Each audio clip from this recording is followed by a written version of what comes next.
सुस्वागतम।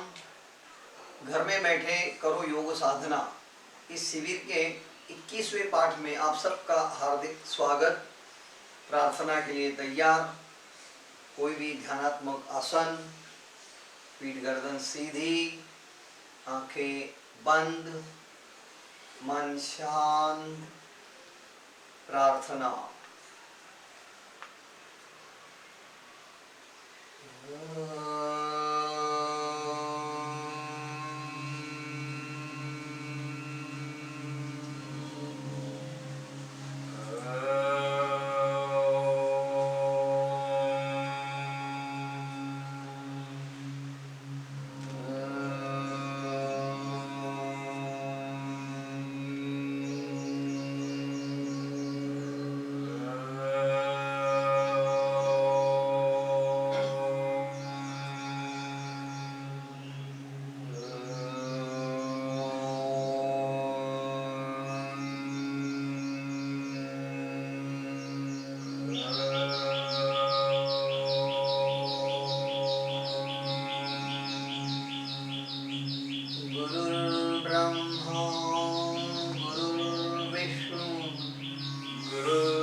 गुरुर्देवो महेश्वरः गुरु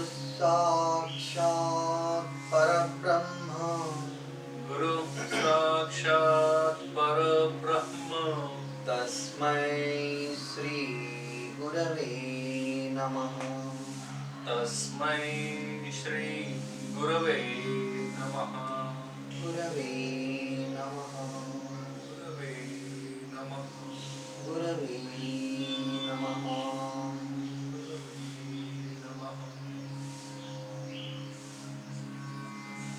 आराम से आंखें खोल दीजिए।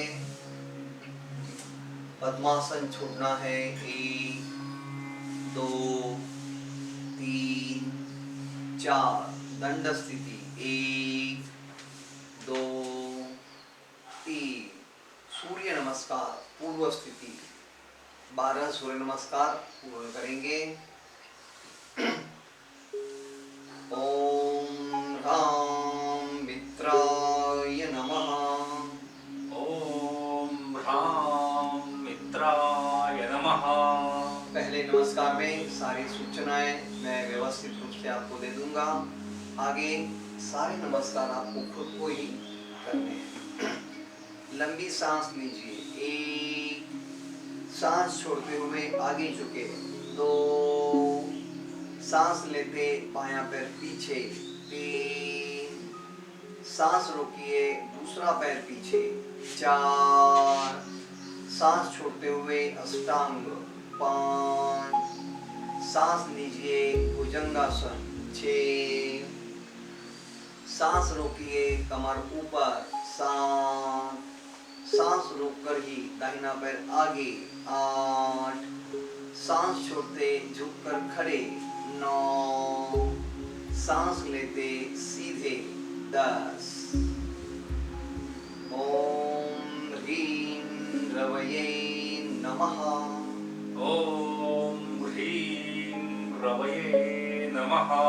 1 2 3 4 5 6 7 8 9 10। ओम ह्रूं सूर्याय नमः। ओम ह्रूं सूर्याय नमः।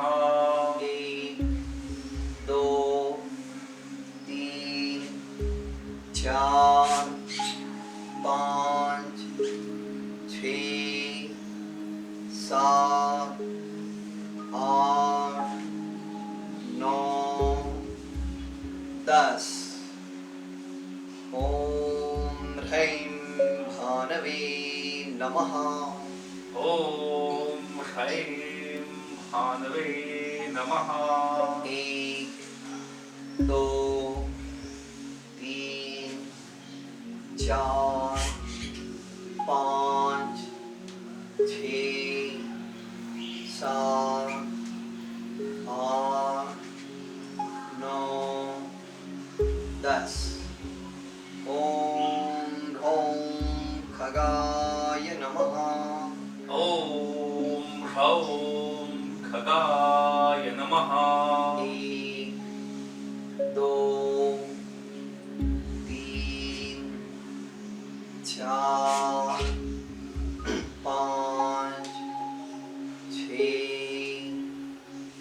7 8 9 10 ओम रः उष्णवे नमः ॐ रः उष्णवे नमः 1 2 3 4 5 6 7 8 9 10 ओम ह्रां हिरण्यगर्भाय नमः ॐ ह्रां हिरण्यगर्भाय नमः 1 2 3 4 5 6 7 8 9 10 ओम ह्रीं मरीचये नमः ॐ ह्रीं मरीचये नमः 1 2 3 4 5 6 7 8 9 10 ओम ह्रूं आदित्याय नमः ॐ ह्रूं आदित्याय नमः 1 2 3 4 5 6 7 8 9 10 ओम ह्रैं सवित्रे नमः ॐ ह्रैं सवित्रे नमः 1 2 3 4 5 6 7 8 9 10 ओम ह्रौं अर्काय नमः ॐ ह्रौं अर्काय नमः 1 2 3 4 5 6 7 8 9 10 ओम रः भास्कराय नमः ॐ रः भास्कराय नमः 1 2 3 4 5 6 7 8 9 10 पूर्ण मंत्र ओम ह्रां ह्रीं ह्रूं ॐ ह्रां ह्रीं ह्रूं ह्रैं ह्रौं रः ह्रैं ह्रौं रः मित्र रवि सूर्य भानु मित्र रवि सूर्य भानु खग भूषण हिरण्यगर्भ खगभूषण हिरण्यगर्भ मरीच आदित्य सवितृ अर्क मरीच आदित्य सवितृ अर्क भास्करेभ्यो नमो नमः भास्करेभ्यो नमो नमः।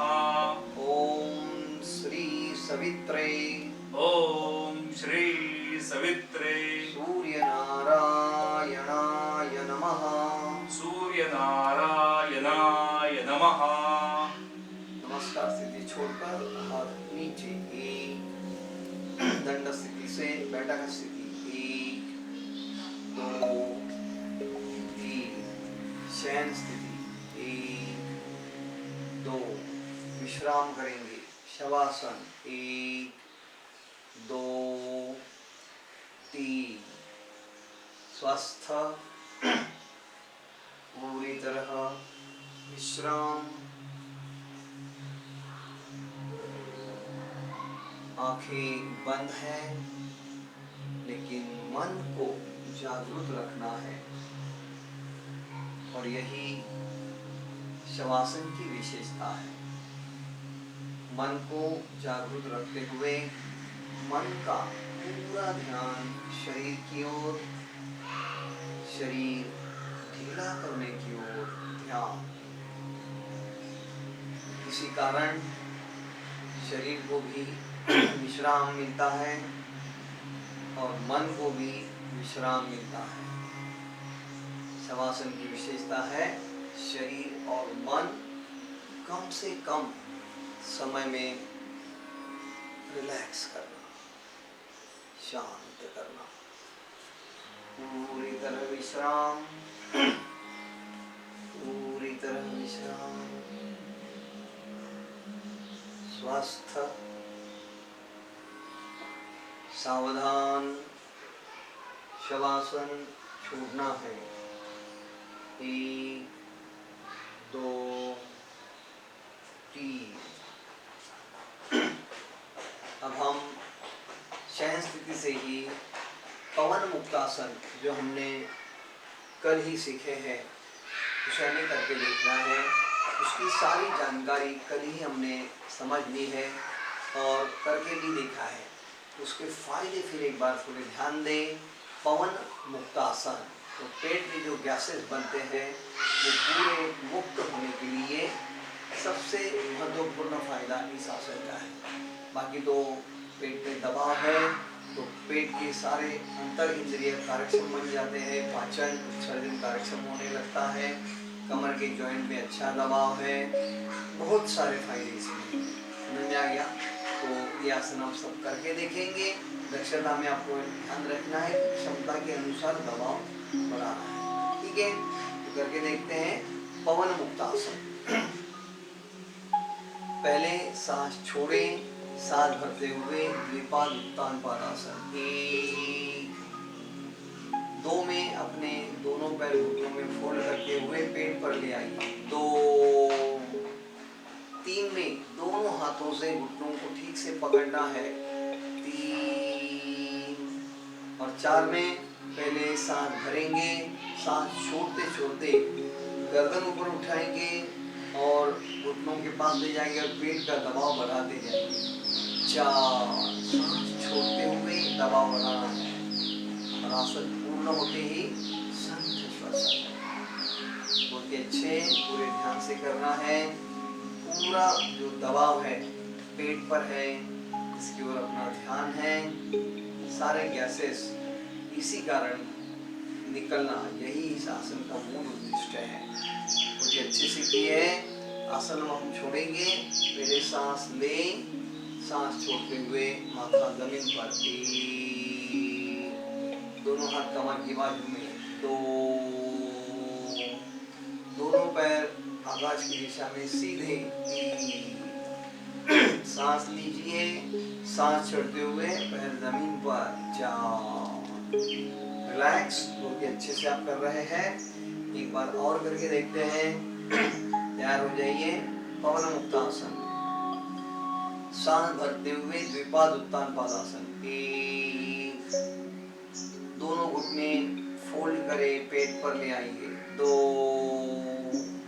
दोनों हाथों से घुटनों को ठीक से पकड़ लीजिए, 3 सांस लें, सांस छोड़ते छोड़ते दबाव बढ़ाना शुरू, गर्दन उठाना शुरू, 4 आसन पूर्ण होते ही संथ श्वसन, शांत, पूरा ध्यान अपने आसन की ओर। जो दबाव हमने बढ़ाया है उससे पूरे पेट पर अच्छा प्रभाव मिल रहा है, उसकी ओर ध्यान, अपना पूरा ध्यान आसन की ओर है। आसन छोड़ेंगे, पहले गर्दन जमीन पर, एक, दोनों हाथ कमर की बाजू में, दो, दोनों पैर आकाश की दिशा में सीधे, तीन, सांस लीजिए, सांस छोड़ते छोड़ते दोनों पैर नीचे, चार, रिलैक्स। बहुत ही अच्छी कोशिश है आप लोगों की, बहुत ही अच्छे से आप लोग सभी कर रहे हैं। एक बार मत्स्यासन करेंगे, फिर शवासन करेंगे।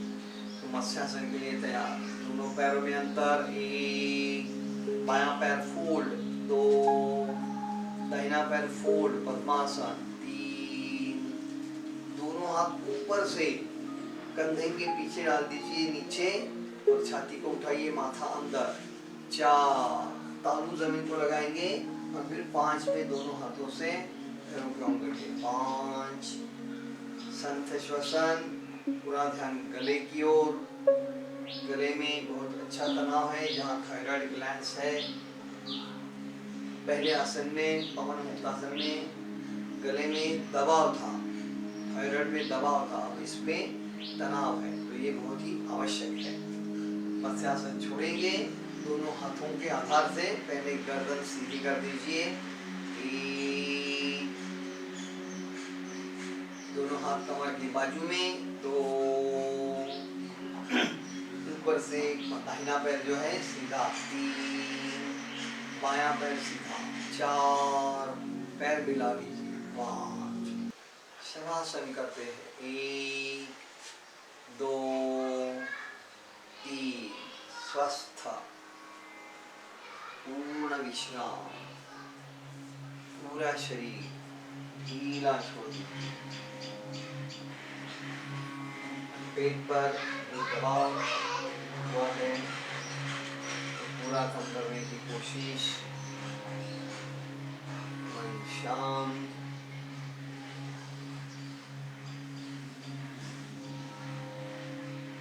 रिलैक्स, रिलैक्स, सावधान। शवासन छोड़ना है, गर्दन सीधी, 1, हाथ शरीर के पास, 2, पैर मिला लीजिए, 3, अब इसके आगे पहले हम विपरीत शयन स्थिति से सरल हस्त भुजंगासन करेंगे, उसके बाद में बैठक स्थिति से आकर्ण धनुरासन प्रकार 2, जो दोनों आसन हमने सीखे हुए हैं उनकी प्रैक्टिस हो जाएगी। तो पहले बैठक स्थिति में आ जाइए, 1, 2, विपरीत शयन स्थिति, 1, 2, 3, 4, 5, 6। विपरीत शयन स्थिति से अब हम करेंगे सरल हस्त भुजंगासन और उसे 1 मिनट स्थिर रखने का प्रयास भी करेंगे। अर्थात किसी को ज्यादा तनाव होने लगा, आप आसन अपनी इच्छा से छोड़ सकते हैं, लेकिन प्रयास जरूर करेंगे, क्योंकि जितना समय आसन को स्थिर रखते हैं उतने उसके लाभ बढ़ते रहते हैं। ठीक है, तो करते हैं हम लोग तैयार। 1 में दोनों हाथ बाजू से गोल घुमाते छाती के पास, 1, माथा भी जमीन पर, 2 में पहले सांस छोड़े, सांस भरते भरते हाथ सीधे होने तक पूरी पीठ पीछे की ओर, 2, गर्दन पीछे, पीठ पीछे, कंधों को थोड़ा खींचिए, हाथ सीधे, और इसी अवस्था में संथ श्वसन कालावधि शुरू कर दिया है। सिर्फ 1 मिनट इस आसन में आपको स्थिर रहना है, पूरे ध्यान अपने आसन की ओर है। देखिए दोनों पैर एक दूसरे से जुड़े हुए हैं, घुटने सीधे हैं और पैरों के अंगूठे पीछे हैं, उसके नाखून जमीन पर है। आगे में देखा तो दोनों हाथ सीधे हैं, अपने कंधे जो है पीछे खींचने की कोशिश है, गर्दन को पीछे। 15 सेकंड हुए हैं, बहुत ही अच्छी कोशिश है आप लोगों की। पूरा ध्यान आसन की ओर रखिए। इस आसन में आप सबको मालूम है कि पूरी पीठ जो है उसका लचीलापन बढ़ता है। स्पाइन के अंदर जितनी भी नस नाड़ियाँ हैं उसका ब्लड सर्कुलेशन बढ़ने लगता है और उसी के साथ स्पाइन के अंदर से मज्जा तंतुओं का जो पूरा संचार है, इसी के कारण उनको भी तनाव मिलता है और मज्जा संस्था कार्यक्षम होने लगती है। 30 सेकंड हमने पूरे किए हैं, बस सिर्फ आधा मिनट आपको स्थिर रहना है। उनकी अच्छी कोशिश, आपका पूरा ध्यान जो है आसन पर है। शरीर के जिस भाग में बिना किसी वजह से तनाव है वो निकाल दीजिए। सबसे पहले आप अपने चेहरे की ओर देखें। चेहरे पर कोई तनाव की आवश्यकता नहीं, चेहरे के मसल्स ढीले कर दीजिए, आनंद जैसी अवस्था। अब दोनों पैरों में भी तनाव की आवश्यकता नहीं है, दोनों पैर ढीले कर दीजिए, रिलैक्स। अब पीठ जो है पूरी पीठ में अपने पीछे की ओर खींचने का कुछ तनाव है उसे भी कम से कम रखें। अब सिर्फ 15 सेकंड बचे हैं, बहुत अच्छी कोशिश है आपकी। सिर्फ 15 सेकंड आपको स्थिर रहना है।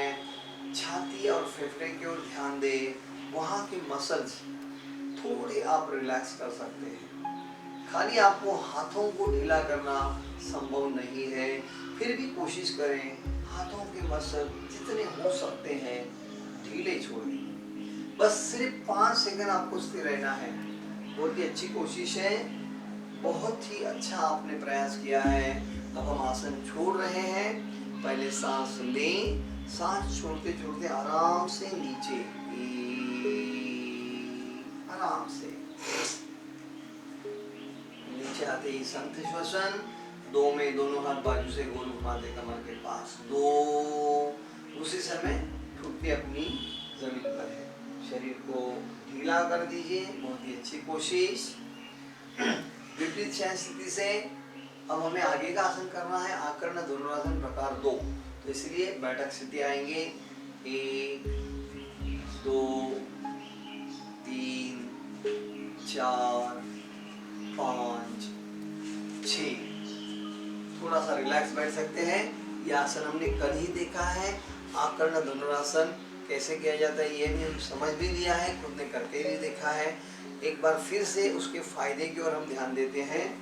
आकर्ण धनुरासन में अपने कमर के दोनों जॉइंट है उसमें बहुत ही अच्छा खिंचाव है, तो उसका ब्लड सर्कुलेशन बढ़ने लगता है और वहाँ में जो अशुद्धि है वो अशुद्धि टॉक्सिन पूरे निकल जाने के लिए लाभदायक है। उसी के साथ घुटनों के जॉइंट और एंकल जॉइंट, यहाँ भी बहुत अच्छा प्रभाव मिलता है। दोनों हाथ, दोनों पैर, इनमें जो भी तनाव है इसके कारण हाथों के जो मसल्स हैं, नस नाड़ियाँ हैं, उनका ब्लड सर्कुलेशन बहुत अच्छे से होता है और इसीलिए शिरागत वात विकार, जिसे हम क्रैम्प आना बोलते हैं, ये अपने आप ठीक हो जाते हैं। तो ऐसे बहुत सारे लाभ इसमें हैं। खाली ध्यान में रखना है कि ज़्यादा भी नहीं खींचना अपनी क्षमता से ज़्यादा, नहीं तो कमर पे तनाव आ जाएगा। समझ में आ गया? और कमर के जॉइंट में पहले से आपको तकलीफ है तो डॉक्टर की सलाह के बगैर इसे नहीं करेंगे, ठीक है? तो करके देखते हैं हम लोग। आकर्ण धनुरासन प्रकार 2, बैठक स्थिति 1 2। तो ये दोनों तरफ से किया जाता है। तो पहले करेंगे हम बाएं पैर से। तो 1 में बायां पैर घुटनों में फोल्ड कर दीजिए, 1 2 में दाहिने हाथ से दाहिने पैर का अंगूठा, बाएं हाथ से बाएं पैर का अंगूठा ठीक से पकड़ लीजिए, 2। पकड़ने का तरीका ध्यान रखें। और 3 में पहले सांस छोड़े और सांस भरते भरते बाएं पैर का अंगूठा बाएं हाथ से बाएं कान की ओर खींचिए, 3। आसन पूर्ण होते ही संत श्वसन। पीठ जितनी हो सकती है पीछे ले जाइए, आगे का पैर सीधा है, घुटना भी उसका सीधा है, नजर सामने के अंगूठे पर है, सामने के पैर। बहुत ही अच्छी कोशिश। आसन आप छोड़ेंगे, पहले सांस लें, सांस छोड़ते हुए बायां पैर दाहिनी जांघ पर, 1 2 में दोनों हाथ कमर की बाजू में, 2 3 में बायां पैर सीधा, 3। रिलैक्स। बहुत ही अच्छी कोशिश। इसी प्रकार दाहिने पैर से भी करके देखते हैं। तो 1 नंबर में पहले दाहिना पैर फोल्ड करें, बाईं जांघ पर रखें, 1 2 में दाहिने हाथ से दाहिने पैर का अंगूठा, बाएं हाथ से बाएं पैर का अंगूठा ठीक से पकड़ना है। और 3 में सांस छोड़े, सांस भरते भरते दाहिने पैर का अंगूठा दाहिने हाथ से दाहिने कान की ओर खींचे। शांत श्वसन, बहुत अच्छी कोशिश। जो कोहनी है उसे आकाश की दिशा में खींचना है। कोहनी को नजर सामने है, पीठ को जितना हो सकता है कि पीछे की ओर ले जाने की कोशिश। बहुत ही अच्छा प्रयास किया है आपने, बहुत ही अच्छे। आसन अब हम छोड़ेंगे।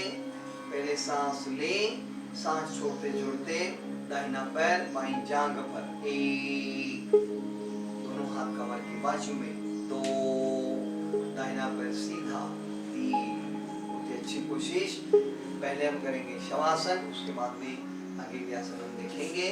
तो बैठक स्थिति से चलेंगे शयन स्थिति, 1, 2, शवासन, 1, 2, 3, स्वस्थ,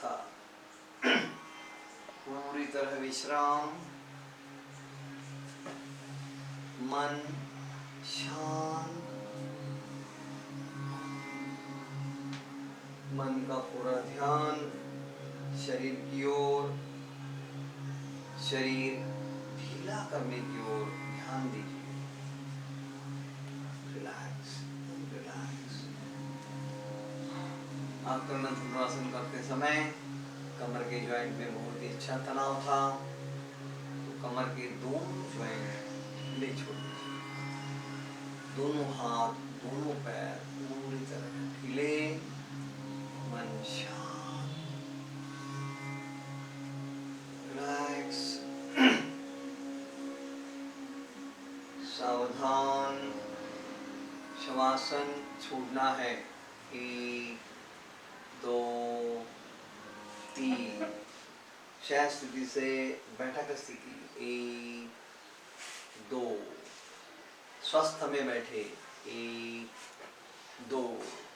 बहुत अच्छे से आपने आसन किए हैं। अब हम आज दंड स्थिति के कुछ आसन करेंगे। पहले तो हमने कल ही वीरासन सीखा है और आज और एक नया आसन भी हम सीखने जा रहे हैं। तो वीरासन कल हम सब करके भी देखे हैं, उसकी सारी जानकारी हमने ली है। आज करेंगे तो उसकी प्रैक्टिस और अच्छे से हो जाएगी। समझ में आ गया? तो इसके हम पहले लाभ एक बार फिर याद करते हैं, फिर उसको करके देखेंगे। ठीक है? तो वीरासन जो होता है, वीर योद्धा की जैसी स्थिति अपने शरीर की है। जब हम उसको शरीर को पीछे की ओर खींचते हैं तो पेट में बहुत अच्छा तनाव आता है, जिसके कारण पेट का जो एक्सेस मेद है, बल्क जो होता है, वो घटने शुरू हो जाता है। पेट का मोटापा अपने आप कम होने लगता है और पेट को ये तनाव है, इसी के कारण अंदर के सारे इंद्रिय, उनकी कार्यक्षमता बढ़ती है, पाचन बहुत ही अच्छे से होने लगता है। उसी के साथ पीठ में जो तनाव है, पूरी पीठ जो है एक पीछे की ओर हमने झुकाई है, तो वहाँ जो स्पाइन का पूरा ब्लड सर्कुलेशन बढ़ता है और उसकी कार्यक्षमता अच्छे से होती है। ये बहुत अच्छे लाभ इसके हैं। हाथों में, पैरों में, दोनों में ब्लड सर्कुलेशन बहुत अच्छे से होने लगता है। सिर्फ ध्यान देना है, सबसे महत्वपूर्ण बात यह है कि सावधानी बरतनी है। इसमें बैलेंस जो होता है संभलना बहुत आवश्यक है, उसकी ओर थोड़ा ध्यान देना है। बाकी तो पेट में ज़्यादा जिनको तकलीफ है, कुछ ऑपरेशन हुआ है, वो डॉक्टर की सलाह के बगैर इस आसन को नहीं करेंगे। ठीक है? सभी करके देखेंगे। तो तैयार, बैठक स्थिति स्वस्थ से बैठक स्थिति, 1, 2, दंड स्थिति में आ जाइए, 1, 2, 3। तो वीरासन करके देखते हैं। अगर योगा मैट आपका रबर का है कोई दिक्कत नहीं, कॉटन है तो आपको जमीन पर करना है, मैट पर नहीं करना है। पहले हम करेंगे बाएं पैर से आपके मैट के पीछे की ओर चले जाइए। ठीक है? शुरू करते हैं। पहले बायां पैर ज्यादा से ज्यादा आगे ले आइए, 1, 3 या 4 फीट का अंतर होना जरूरी है। बहुत अच्छे। 2 नंबर में दाहिने पैर का तलवा दाहिनी तरफ घुमा दीजिए, 2, 90 डिग्री, छाती सामने। 3 में आगे का जो पैर उसका घुटना 90 डिग्री में झुका दीजिए और दोनों हाथ घुटने पर नमस्कार अवस्था में, 3 हाथ नमस्कार स्थिति में। 4 में सांस छोड़ी, सांस भरते भरते दोनों हाथ ऊपर से पीछे और पीठ भी पीछे झुकानी है। 4 सांस भरते भरते आसन पूर्ण होते ही संत श्वसन स्थिर रहना है, बैलेंस की ओर ध्यान, ज्यादा भी पीछे ना जाए। बहुत ही अच्छे। और थोड़ा ध्यान दें, आगे का जो घुटना है उसको 90 डिग्री रखना है, उसको सीधा नहीं करना है। पीछे का जो घुटना है उसको सीधा रखना है। बहुत ही अच्छी कोशिश है। आसन छोड़ रहे हैं हम लोग। पहले सांस लें, सांस छोड़ते हुए दोनों हाथ घुटनों पर ले आइए आगे के। 2 में दोनों हाथ कमर के बाजू में, आगे का घुटना सीधा। 2,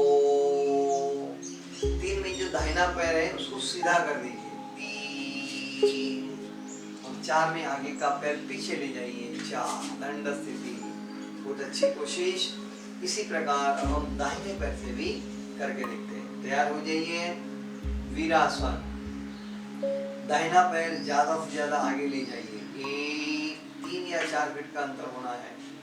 2 में बाएं पैर का तलवा बाईं तरफ घुमाइए। 2 छाती को सामने कर दीजिए। 3 में आगे का पैर घुटने में फोल्ड और दोनों हाथ घुटने पर। 3 और अब पहले सांस छोड़े, सांस भरते भरते आसन पूर्ण कर लीजिए। 4 बैलेंस, पूरा ध्यान बैलेंस पर, इसलिए संत गति से करेंगे क्षमता के अनुसार। आसन पूर्ण है, वहीं पर संत श्वसन। बहुत ही अच्छी कोशिश। कुछ लोग पीछे जाते समय आगे का घुटना थोड़ा थोड़ा सीधा करते, उसको वही रखे 90 डिग्री, तो आपको लाभ अच्छे मिलेंगे। बहुत ही अच्छी कोशिश है। पीछे का घुटना सीधा है, नजर आकाश की दिशा में, दोनों दंड कान के पास है। आसन हम छोड़ेंगे। पहले सांस लें, सांस छोड़ते हुए दोनों हाथ आगे घुटने पर। 2 में हाथ कमर की बाजू में, आगे का घुटना सीधा। 2, 3 में पीछे जो पैर है उसका तलवा सीधा कर दीजिए। 3 और 4 में आगे का पैर पीछे।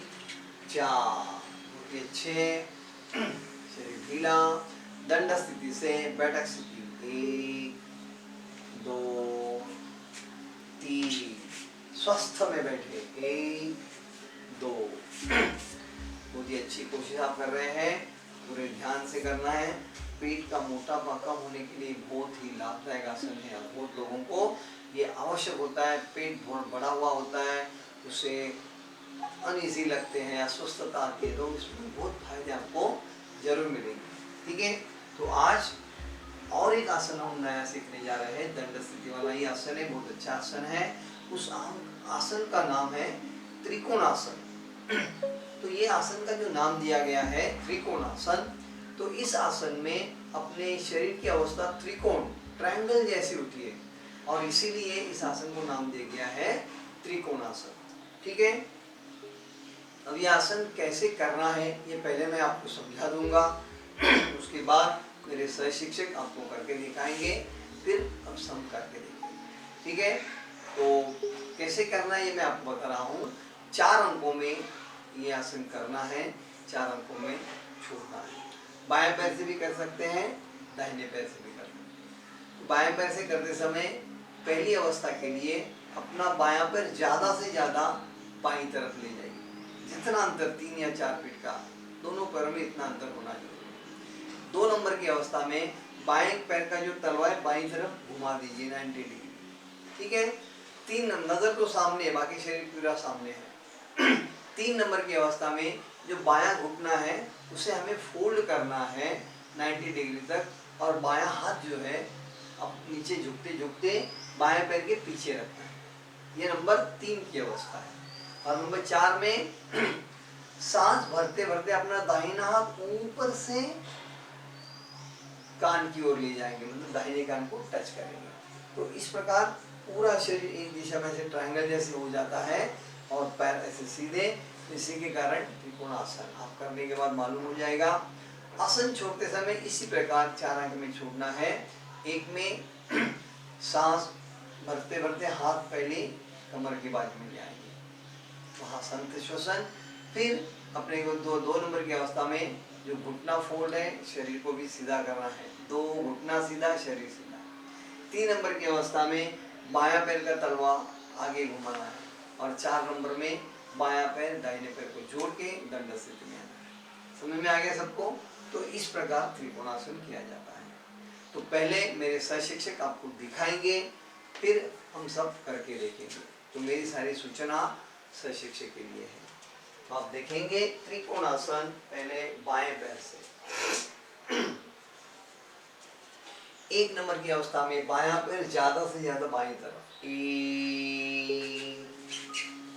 2 नंबर की अवस्था में बाएं पैर का तलवा बाईं तरफ घुमाइए। 2 ऐसे 90 डिग्री कर लेना है, ठीक है। 3 नंबर में बायां घुटना 90 डिग्री फोल्ड करेंगे और बायां हाथ पैर के पीछे जमीन पर टिकाएंगे। 3 इस प्रकार देख लीजिए, ठीक से आराम से करना है, नजर तो सामने रहेगी। और 4 नंबर में सांस भरते हुए हाथ ऊपर से बाईं तरफ अपने कान को टच करेंगे।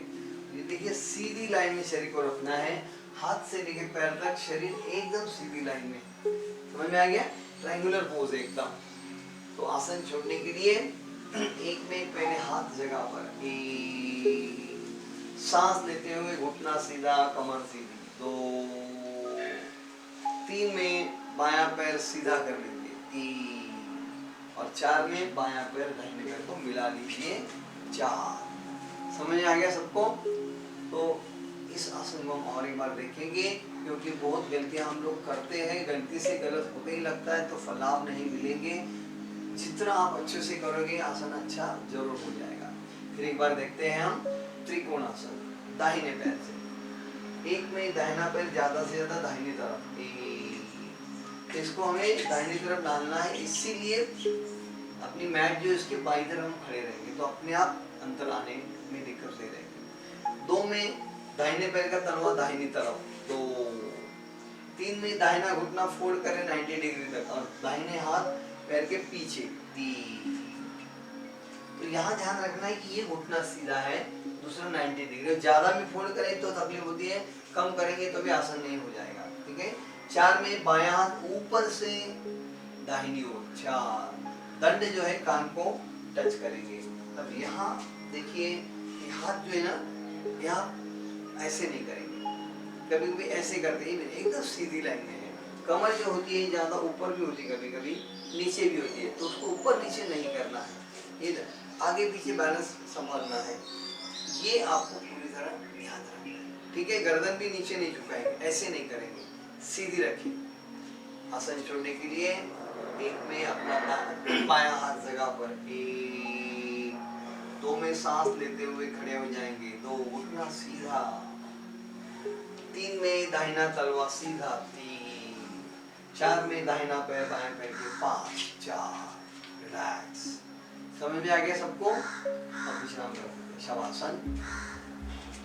तो अब ये आसन हम सब करके देखेंगे, उससे पहले उसकी लाभों की जानकारी हम कर लें। तो सबसे महत्वपूर्ण फायदा है कमर की ज्वाइंट। तो कमर के दोनों जॉइंट में ब्लड सर्कुलेशन अच्छे से होता है, वहाँ जो अशुद्ध द्रव्य होते हैं, टॉक्सिन जमते हैं, ये सारे निकल जाते हैं और बहुत सारा लाभ हमारे दोनों जॉइंट के लिए मिलता है। उसी प्रकार हाथों के मसल्स, पैरों के मसल्स, इनका ब्लड सर्कुलेशन बढ़ता है, उनका लचीलापन, उनकी ताकत दोनों भी इसमें बढ़ने लगती है। तो ऐसे बहुत सारे फायदे इस आसन में हमें मिलते हैं। समझ में आ गया? तो एक बात को ध्यान को रखना है, बैलेंस आगे पीछे जाने की संभावना होती है, तो उसको ध्यान से करना। दूसरी बात महत्वपूर्ण ये है कि कमर की जॉइंट में अगर पहले से कोई समस्या है तो आप डॉक्टर की सलाह के बगैर इस आसन को नहीं करेंगे। और तीसरी बात इसमें बहुत महत्वपूर्ण है, ये आसन में जितना आइडियल पोस्चर की ओर जाने की कोशिश करेंगे उतना ये आसन स्थिर होता है। अगर आप ठीक से नहीं करेंगे तो आसन स्थिर नहीं होगा और आपको ऐसे लगेगा कि एक बार हम आसन छोड़ ही देते हैं। तो इसलिए पूरी ध्यान से करेंगे। समझ में आ गया? तो हम सब करके देखेंगे। तो स्वस्थ से बैठक स्थिति 1 2, दंड स्थिति में आइए 1 2 3। पहले हम बाएं पैर से करेंगे तो अपनी मैट की दाहिनी ओर चली जाए, ठीक है। अगर कॉटन मैट है तो निकाल दो, जमीन पर करो, बहुत अच्छे से कर पाओगे। 1 नंबर में अपना बायां पैर ज्यादा से ज्यादा बाईं तरफ। 1 ये 6 जितना अंतर लेते हैं आसन अच्छा हो जाएगा। 2 में अपना बाएं पैर का तलवा बाईं तरफ घुमा दीजिए। 2 शरीर को सामने ही रखना है। 3 नंबर में बायां घुटना फोल्ड करें 90 डिग्री तक और बायां हाथ पैर के पीछे जमीन पर। 3 बहुत ही अच्छे। 4 नंबर में अपना दाहिना हाथ ऊपर से बाईं तरफ। 4 उसे सीधा रखना है। दंड जो है कान के पास रखे, गर्दन को नीचे ना झुकने दे, गर्दन उठाइए तो गर्दन और कान एक दूसरे के पास रहेगा अपने आप। गर्दन, कान और दंड एक दूसरे को टच है। समझ में आ गया? बहुत ही अच्छे।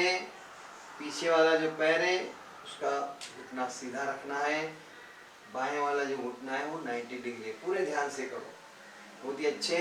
आसन छोड़ने के लिए पहले अपना दाहिना हाथ ऊपर से जगह पर ले आइए।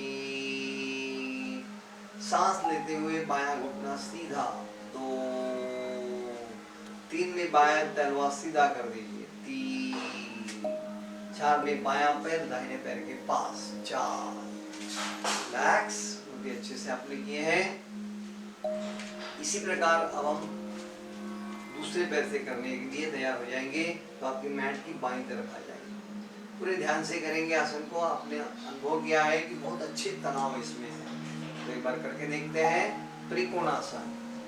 1 में पहले अपना दाहिना पैर ज्यादा से ज्यादा दाहिनी हो, 3 या 4 फीट का अंतर। 2 में दाहिने पैर का तलवा दाहिनी तरफ। 2 3 में दाहिना घुटना फोल्ड करें और दाहिना हाथ दाहिने पैर के पीछे रखें। 3 4 में सांस लेते हुए बायां हाथ ऊपर से दाहिनी ओर। 4 हाथ सीधा, हाथ का दंड कान को लगाना है, गर्दन को उठा के रखेंगे, नीचे नहीं झुकाएंगे। संत श्वसन। बहुत ही अच्छी कोशिश है आपकी। कुछ साधक जो है उनका जो बायां घुटना है थोड़ा फोल्ड है, उसको सीधा करें। हमारा खाली दाहिना घुटना फोल्ड है, वो भी 90 डिग्री में। बहुत ही अच्छी कोशिश। आपने बहुत अच्छे से आसन किए हैं। आसन हम अब छोड़ेंगे। पहले अपना बायां हाथ दाहिनी तरफ बाईं तरफ। 1 2 में सांस लेते हुए सीधे हो जाइए। 2 3 में अपना दाहिने पैर का तलवा सीधा। 3 4 में दाहिना पैर बाईं पैर को। 4 रिलैक्स। बहुत ही अच्छी कोशिश आपने की है। आप महसूस कर रहे हैं बहुत ही अच्छा तनाव शरीर में है। तो थोड़ा विश्राम भी करेंगे। तो दंड स्थिति से पहले बैठक स्थिति। 1 2 3 बैठक स्थिति से शयन स्थिति।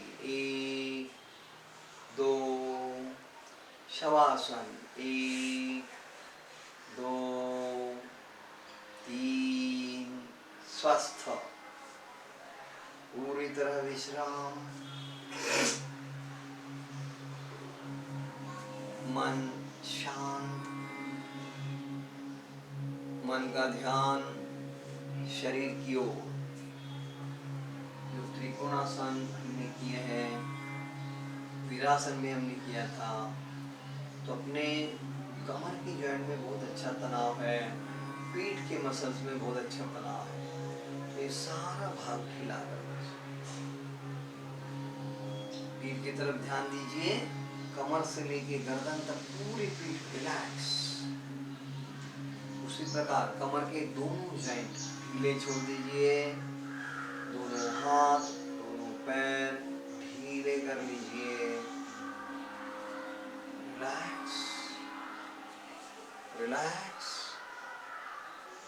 शांत श्वसन, मंद श्वसन, पूरी तरह विश्राम। सावधान। शवासन छूटना है। गर्दन सीधी। 1 हाथ शरीर के पास। 2 पैर मिला लीजिए। 3 बैठक स्थिति। 1 2 स्वस्थ में बैठे। 1 2। हरिओम। आज के अपने योगाभ्यास के अलावा आज एक तात्विक व्याख्यान भी होने वाला है। और उस व्याख्यान के लिए एक विशेषज्ञ आज यहाँ पर आमंत्रित किए गए हैं, वो हैं प्रवीण देशपांडे। तो इनके जरिए आज जो अभ्यास हम करने वाले हैं, जो तात्विक अभ्यास हम करने वाले हैं, उस विषय का नाम है योगासने और उसकी पार्श्वभूमि। योगासनों के बारे में अधिक ही जानकारी प्रवीण देशपांडे सर आज हमें देने वाले हैं। तो उनकी थोड़ी सी जानकारी आपके लिए मैं यहाँ बता रहा हूँ। तो ये योग विद्या धाम और योग विद्या गुरुकुल अंतर्गत पिछले 25 साल से योग प्रचार का कार्य कर रहे हैं। इन्होंने खुद योग शास्त्र में MA भी पूर्ण किया हुआ है और इसी के साथ पूरे भारत वर्ष में ये योग प्रचार का काम करते हैं। उनके महाराष्ट्र के हर एक शहर में, महाराष्ट्र के बाहर भी जाकर उन्होंने योग का कार्य किया हुआ है। उनकी विशेषता है प्राणायाम। तो पूरे भारतवर्ष में उन्होंने अलग अलग जगह करीबन 50 जगह पर प्राणायाम के शिविर लगाए हुए हैं और प्राणायाम का बहुत गाढ़ा अभ्यास उनके पास है। उसी के साथ योग विद्या गुरुकुल अंतर्गत आरोग्यधाम निसर्गोपचार केंद्र, ये जो कार्य चलता है, यहाँ अलग अलग जो पेशेंट आते हैं तो उनके लिए 25 बेड का हॉस्पिटल हमारे यहाँ है। उस हॉस्पिटल के पूरे इंचार्ज, पूरी जिम्मेदारी प्रवीण देशपांडे सर संभालते हैं और इस प्रकार उनका वहाँ भी बहुत अच्छा कार्य चलता है। उन्होंने योग शास्त्र, निसर्गोपचार शास्त्र, ये सारा का अभ्यास बहुत अच्छे से किया हुआ है और उनका ही मार्गदर्शन आरोग्यधाम जितने भी पेशेंट आते हैं उनके लिए होता है। इसी के साथ महत्वपूर्ण बात यह है कि आयुष मंत्रालय द्वारा जो अलग अलग परीक्षाएं की जाती है, जैसे कि आपको मालूम होगा कि क्वालिटी काउंसिल ऑफ इंडिया और उसी के साथ योगा सर्टिफिकेशन बोर्ड, इनके माध्यम से विद्यार्थियों के लिए लेवल 1, लेवल 2 और लेवल 3 इस प्रकार के अभ्यासक्रम चलते हैं। इस अभ्यासक्रम के प्रवीण देशपांडे सर माननीय परीक्षक भी है। तो इस प्रकार उनका काम सिर्फ एक जगह नहीं, तो पूरे भारतवर्ष और भारत के बाहर जाके भी उन्होंने बहुत सारा कार्य किया है। विशेष रूप से हमारा योग विद्या गुरुकुल त्र्यंबकेश्वर में जो आश्रम है, उस आश्रम में जो अलग अलग परदेशी नागरिक आते हैं, उनका खास मार्गदर्शन प्रवीण देशपांडे सर करते हैं और उन्होंने भी अलग अलग देशों में जाके इसी प्रकार गुरुकुल के अंतर्गत वहाँ भी योग प्रचार का कार्य पूरा हुआ है। तो इस प्रकार आज के व्याख्यान के लिए हमने उन्हीं को आमंत्रित किया है। तो मैं प्रवीण देशपांडे सर से विनती करता हूँ कि आप व्याख्यान की शुरुआत करें। हरिओम। हरिओम। इस वर्ग के वर्ग शिक्षक श्री प्रमोद जी निफाड़कर, वर्ग के सह शिक्षक और इस वीडियो के सहारे योग अभ्यास करने वाले सभी साधक बंधु और भगिनी, गत 2 सप्ताह से आप योग का अभ्यास कर रहे हैं वीडियो के द्वारा। प्रमोद जी आपको आसन सिखा रहे हैं और आप कर रहे हैं। योग का परिणाम शरीर और मन पर होता है, ये तो विज्ञान ने भी माना है और सारी दुनिया अब जानती है कि यौगिक अभ्यास से शरीर और मन के ऊपर प्रभाव पड़ता है। किंतु सिर्फ शरीर और मन का विचार कर कर नहीं चलेगा। योग के पीछे एक आध्यात्मिक अंग भी है, उसका भी विचार होना अत्यंत आवश्यक है। इसका विचार आजकल बहुत कम हो रहा है और इसलिए समाज में ये धारणा है यौगिक प्रक्रिया एक खेल कूद की तरह या व्यायाम प्रणाली के साथ इसकी तुलना होती है। असल में योग का अभ्यास कोई व्यायाम नहीं है, वो कोई कसरत नहीं है और इसीलिए इसका आध्यात्मिक अंग देखना हमको अत्यंत आवश्यक है। और इसके कारण योग के पुराने जो ग्रंथ हैं, इन ग्रंथों का विचार करना अत्यंत आवश्यक है।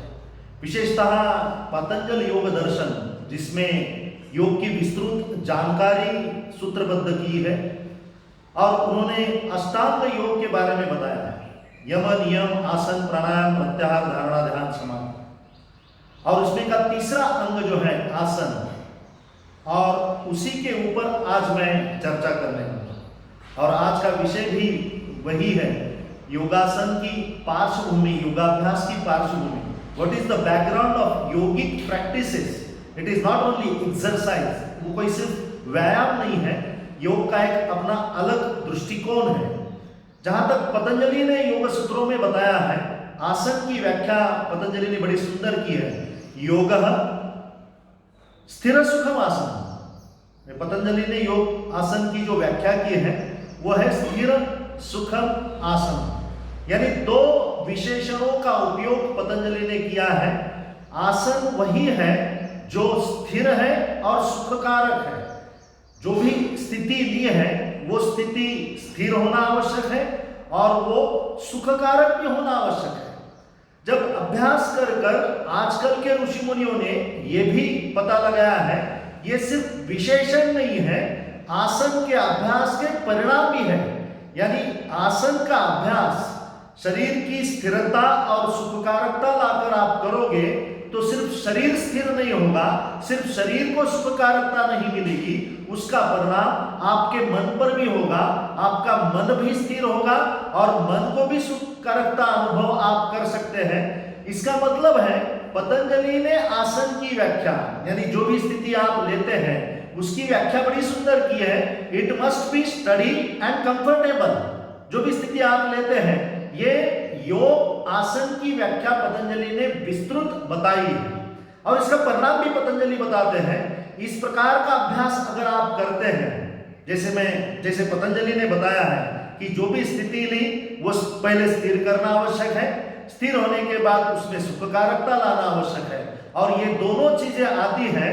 तो पतंजलि का कहना ऐसा है, इस प्रकार के योगासन के अभ्यास से ततो द्वंद्वान विघात, यानी हमारे शरीर और मन के अंदर जो बार बार द्वंद्व निर्माण हो रहे हैं, और अभी तो सबसे बड़ा द्वंद्व बार बार रोज हमारे मन में उठता है। लॉकडाउन का पीरियड चल रहा है और घर में बंद है, बाहर जाने की मन की तो बड़ी इच्छा है किंतु लॉकडाउन की वजह से बाहर नहीं जा सकते हैं। ये मन में निर्माण हुआ द्वंद्व है और इन्हीं द्वंद्वों का परिणाम हमारे शरीर और मन पर होता है, जिसके कारण कुछ विकृतियां आती है। ये द्वंद्वों को ऊपर मन की प्रतिक्रिया अगर बदलाव लाएंगे, इस द्वंद्व के ऊपर हमारी जरा अगर प्रतिक्रिया बदल जाएगी तो इन द्वंद्वों का परिणाम हमारे शरीर और मन पर होगा नहीं, हमारा शरीर और मन स्थिर रहेगा। इतना सुंदर परिणाम पतंजलि ने बनाया है। यानी इसका मतलब यह है कि आप अगर आसन का अभ्यास स्थिर सुखम आसन की दृष्टिकोण से करोगे तो आपके मन के अंदर जैसे ठंडा गर्म है, सुख दुख है, आनंद है, कभी राग है, ये सब जो द्वंद्व निर्माण होते हैं, ये द्वंद्व निर्माण तो होंगे, लेकिन ये द्वंद्वों के ऊपर आपके मन की प्रतिक्रिया बदल जाएगी। आपका देखने का उस द्वंद्व के ऊपर दृष्टिकोण बदल जाएगा, जिसमें आपका समभाव आएगा। वही तो योग में अपेक्षित है। योगः चित्तवृत्ति निरोधः। इसका परिणाम जानने के लिए आसन का अभ्यास इस प्रकार करना आवश्यक है। अभी प्रैक्टिकली अगर सोचा जाए, ये तो पतंजलि ने ईस्वी सन पूर्व 2500 साल पहले सूत्रों में लिखा है, लेकिन आजकल की लाइफ में आसन करे तो कैसा करें। अभी आसन में थ्री स्टेप्स आर देयर। ये 3 प्रकार के चरण हैं। सबसे पहले तो आसन करने के लिए आपको कुछ कृति करनी पड़ती है, कुछ शरीर की हलचल करनी पड़ती है।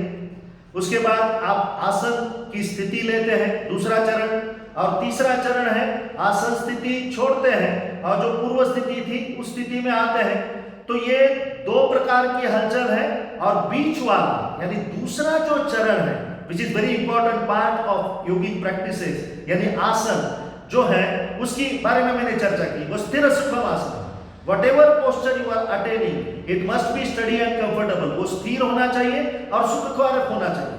लेकिन उसके पूर्व और उसके बाद जो पहला चरण और दूसरा चरण है जिसमें हलचल होती है, वो हलचल की तरफ भी ध्यान देना अत्यंत आवश्यक है। सामान्यतः व्यायाम, खेलकूद, एथलेटिक्स का अगर विचार किया जाए, इसमें जो हलचल होती है आप सभी जानते हैं, वो हलचल फास्ट होती है, गतिजन्य होती है।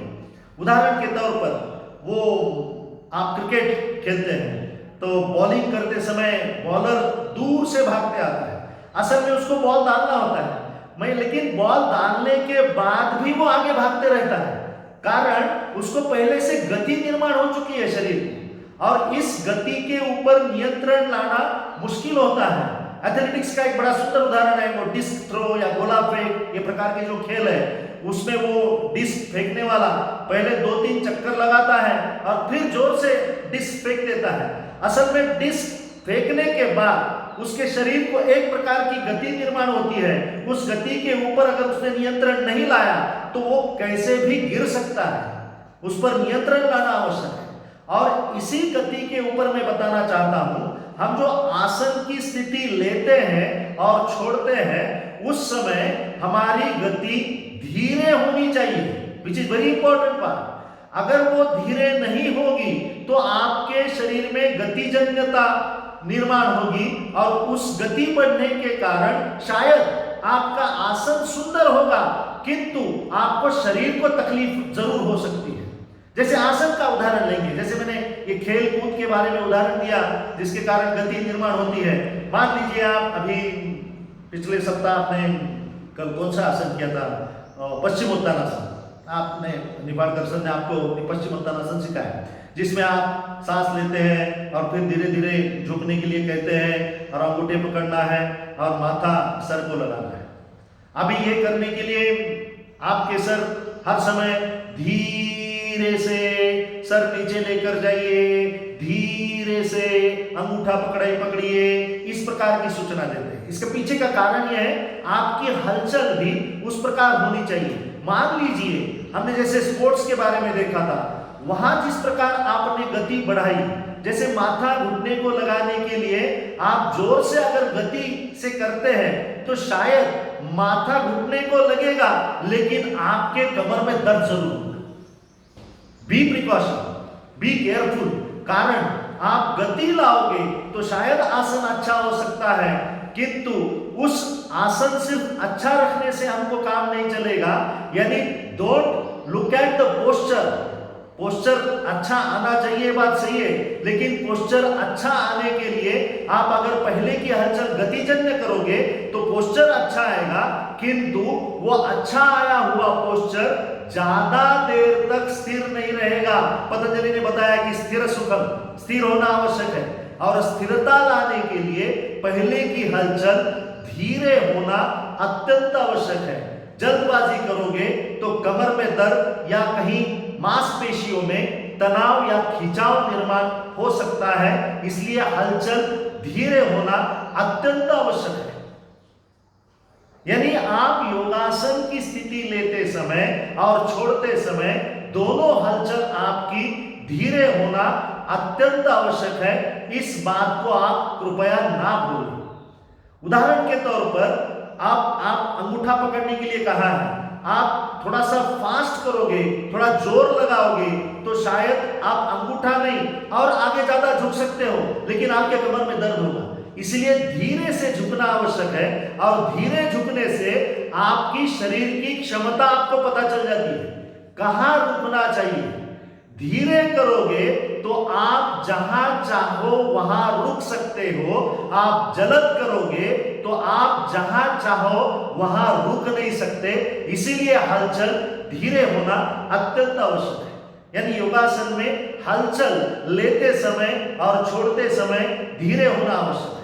दूसरा महत्वपूर्ण अंग उसके पीछे ये है आपका श्वसन, ब्रीदिंग। नहीं, आसन करते समय, हलचल करते समय आपका श्वसन तो नॉन स्टॉप चालू है, ब्रीदिंग नॉन स्टॉप। नहीं, उधर लॉकडाउन भी हुआ तो भी इधर श्वसन चालू है आपका, श्वसन को छुट्टी नहीं है, नॉन स्टॉप वो श्वसन चालू है। अभी ये श्वसन आसन करते समय श्वसन के ऊपर भी कुछ प्रकार का नियंत्रण होना आवश्यक है। कारण जब श्वसन चलता है शरीर अंतर्गत इंद्रियों की भी कुछ हलचल होती है जिसके कारण हमारा ब्रीदिंग होता है। जैसे उदाहरण के तौर पर श्वास पटल नीचे जाता है तो सांस अंदर जाती है, पेट अंदर दबता है तो सांस बाहर निकलती है। और इस नियम को ध्यान में रखते हुए श्वसन का नियंत्रण भी हलचल करते समय होना आवश्यक है। उदाहरण के तौर पर आपको सर ने बताया होगा कि शरीर नीचे झुकता है तो सांस छोड़िए। It is according to your body movements. आपके शरीर अंतर्गत प्रक्रियाओं की हलचल से आपका श्वसन जोड़ने की शिक्षक कोशिश कर रहे हैं, विच इज वेरी इंपॉर्टेंट। वो आसन अच्छा करने के लिए फायदेमंद है। यानी लेते समय और छोड़ते समय दोनों समय आपका श्वसन नियंत्रित होना चाहिए। यानी सामने झुकते समय, नीचे जाते समय सांस को छोड़ना आवश्यक है। जमीन की विरुद्ध दिशा से आते समय आपको सांस लेना आवश्यक है। उसी प्रकार आपके अंदर के शरीर के अंदर की इंद्रियों की हलचल होती है। तो यह श्वसन का नियंत्रण भी अत्यंत आवश्यक है। यह हुआ लेते समय और छोड़ते समय। लेकिन जब आसन आप रखते हो, when you put the posture steady and comfortable, उस समय क्या करना है? ज्यादातर लोग आसन लेने के बाद एकदम सांस रोक कर रखते हैं। भाई अभी वो अंगूठा पकड़ा है, एकदम सांस रोक कर रखते हैं, which is very bad। एक बार आसन की स्थिति पूर्ण होने के बाद आपका जो भी श्वसन है उसको चालू रखना अत्यंत आवश्यक है। चाहे वो संत हो, चाहे वो जलद हो, whatever breathing you are attaining at that time, it should be वैसे ही चालू रखना आवश्यक है। स्थिति लेने के बाद सांस को रोकना नहीं, which is very important part of breathing while practicing yogic practices। यानी आसन का अभ्यास करते समय स्थिति लेने के बाद श्वसन आपका नॉर्मल होना अत्यंत आवश्यक है। और इसीलिए गुरु के मार्गदर्शन में अभ्यास करना आवश्यक है। चित्र देखकर आसन करोगे तो चित्र में तो सिर्फ पोस्चर है, वहां श्वसन की कोई जानकारी नहीं है। आप बड़े भाग्यशाली हैं जो आपको YouTube पर निफाड़कर सर इतने सुंदर तरीके से सिखा रहे हैं। तो श्वसन का नियंत्रण आसन लेते समय, छोड़ते समय और आसन स्थिर होने के बाद नॉर्मल ब्रीदिंग, ये भी एक महत्वपूर्ण अंग आसन के बारे में आपको ध्यान में रखना अत्यंत आवश्यक है। दूसरी और एक महत्वपूर्ण बात है कि व्यक्ति व्यक्ति में भिन्नता है। प्रत्येक का शरीर अलग है, कोई मोटा है, कोई छोटा है, कोई गोयना है, कोई ऊंचा है। हर एक का शरीर अलग अलग है। शरीर की उसका पोस्चर जो है वो अलग अलग है। तो वह आसन करते समय हर एक की क्षमता भी अलग अलग है। अभी यहाँ के हमारे जो सहशिक्षक हैं बड़ा सुंदर कर दिखा रहे हैं। मैं माथा उनका घुटने को लगता है, अंगूठे पकड़ते हैं, घोनियां जमीन को लगती है, लेकिन शायद आपका लगता नहीं होगा, शायद किसी का लगता होगा। ये मत सोचिए कि वो लगने से ही फायदा होगा। Please don't make mistake. आसन स्थिति जो भी लिए है वो स्थिर और सुखकारक होना आवश्यक है। आप पहले कोशिश जरूर कीजिए माथा लगाने की, लेकिन जहां तक आपकी क्षमता है उतनी ही क्षमता तक करने की कोशिश कीजिए। ये मत सोचिए कि सहशिक्षक का माथा जिस प्रकार लगता है उसी प्रकार मेरा माथा लगाना चाहिए। एक बार मैं जब वर्ग दे रहा था तो किसी साधक ने मुझे बताया, भाई हमारा माथा नहीं लग रहा है, जरा आप ऊपर बैठो, इट्स वेरी बैड, दर्द होगा, टूटेगा। इसीलिए आसन की स्थिति लेते समय हमारी क्षमता को जानते हुए आसन की स्थिति लेने की कोशिश कीजिए। एक दूसरे के साथ डोंट कंपेयर, दूसरों के साथ आपकी खुद की तुलना मत कीजिए। प्रत्येक का शरीर अलग अलग है। तो योगासन का अभ्यास करते समय स्थिति का विचार करना आवश्यक है, स्थिरता का विचार करना आवश्यक है, सुखकारकता का विचार करना आवश्यक है। अब यह सुखकारकता असल में वो आसन लेने के बाद तो दर्द देना लगता है, भाई कमर में दर्द है, पैर में दर्द आता है, फिर भी वो आसन स्थिति लेने के बाद शरीर को ढीला छोड़ने की कोशिश कीजिए। तो आप धीरे धीरे अभ्यास से, एकदम 2-4 दिन में नहीं, लेकिन धीरे धीरे अभ्यास से आप वो सुखकारकता का भी अनुभव कर सकते हैं। यानी आसन का अभ्यास करते समय पतंजलि के सूत्र का विचार आपको सामने रखकर आसन का अभ्यास करना चाहिए। दूसरी महत्वपूर्ण बात मैंने जैसे बताई, आसन के 3 चरणों के बारे में हमने विचार किया। आसन स्थिति लेते समय, छोड़ते समय हलचल हमारी धीरे होनी चाहिए। आसन स्थिति पोस्चर के बारे में हमने विचार किया। उसके साथ हमने श्वसन का विचार किया। लेते समय, छोड़ते समय श्वसन के नियमों का पालन करना आवश्यक है। स्थिति लेने के बाद, आसन स्थिति होने के बाद श्वसन आपका नॉर्मल लाने की, यानी कि जो भी श्वसन चालू है वो चालू रखने की कोशिश करना आवश्यक है। और सबसे अंत वाली बात हमने देखी, व्यक्ति व्यक्ति में भिन्नता है, तो दूसरे व्यक्ति के साथ don't compare with the others.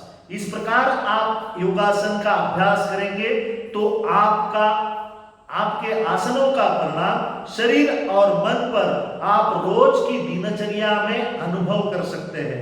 इसी प्रकार का अभ्यास यौगिक प्रक्रियाओं का होना चाहिए जो अन्य व्यायाम प्रणाली और खेल कूद में नहीं है, और इसीलिए योगासन और व्यायाम खेल कूद से इसकी तुलना करना योग्य नहीं है।